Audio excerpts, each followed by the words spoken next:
യുവസംരംഭകരെ പ്രോത്സാഹിപ്പിക്കാൻ ആരംഭിച്ച കൊച്ചിയിലെ സ്റ്റാർട്ടപ്പ് വില്ലേജിന്റെ പ്രവർത്തനം നിർത്തുന്നു.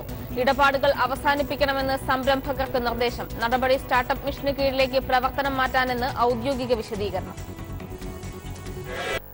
വിദ്യാർത്ഥികളെയും യുവസംരംഭകരെയും പ്രോത്സാഹിപ്പിക്കുന്നതിനായി കേന്ദ്ര സംസ്ഥാന സർക്കാരുകളുടെ സഹായത്തോടെ ആരംഭിച്ച കൊച്ചിയിലെ സ്റ്റാർട്ടപ്പ് വില്ലേജ് പ്രവർത്തനം അവസാനിപ്പിക്കുന്നു. വില്ലേജിലൂടെയുള്ള കത്തിടപാടുകളും മറ്റ് വിനിമയങ്ങളും അവസാനിപ്പിക്കണമെന്ന് ഇവിടെ പ്രവർത്തിച്ചു വരുന്ന സംരംഭകർക്ക് സന്ദേശം ലഭിച്ചു. സ്റ്റാർട്ടപ്പ് മിഷന് കീഴിലേക്ക് വില്ലേജിന്റെ പ്രവർത്തനങ്ങൾ മാറാൻ പോകുന്നു എന്നാണ് ഔദ്യോഗിക വിശദീകരണം.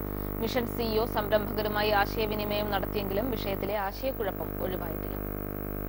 സ്റ്റാർട്ടപ്പ് വില്ലേജ് അധികൃതർ കഴിഞ്ഞ ദിവസം സംരംഭകർക്ക് അയച്ച ഇമെയിൽ സന്ദേശമാണിത്. വില്ലേജിന്റെ പ്രവർത്തനം അവസാനിപ്പിക്കുന്നു. അതുകൊണ്ട് തന്നെ ഈ ആഴ്ച തന്നെ സംരംഭകരുടെ വിലാസം മാറ്റണം. തപാൽ ഉരുപ്പടികൾ, കൊറിയർ തുടങ്ങിയവയൊന്നും വിലാസത്തിൽ സ്വീകരിക്കില്ലെന്നും മെയിലിൽ വ്യക്തമാക്കുന്നു. എന്നാൽ ബദൽ മാർഗങ്ങളെക്കുറിച്ച് മെയിലിൽ പരാമർശവുമില്ല. മൊപ്മി എന്ന സ്വകാര്യ സംരംഭകരുമായി ചേർന്നാണ് സ്റ്റാർട്ടപ്പ് വില്ലേജിന്റെ പ്രവർത്തനങ്ങൾ നടന്നു വന്നിരുന്നത്. ജനുവരി 1 മുതൽ തങ്ങൾക്ക് വില്ലേജ് നടത്തിപ്പിൽ ചുമതലയുണ്ടാവില്ലെന്ന് അധികൃതർ തന്നെ വ്യക്തമാക്കുന്നു. സ്റ്റാർട്ടപ്പ് മിഷനാവും വില്ലേജിന്റെ ഏകോപനം ഇനി നടത്തുക.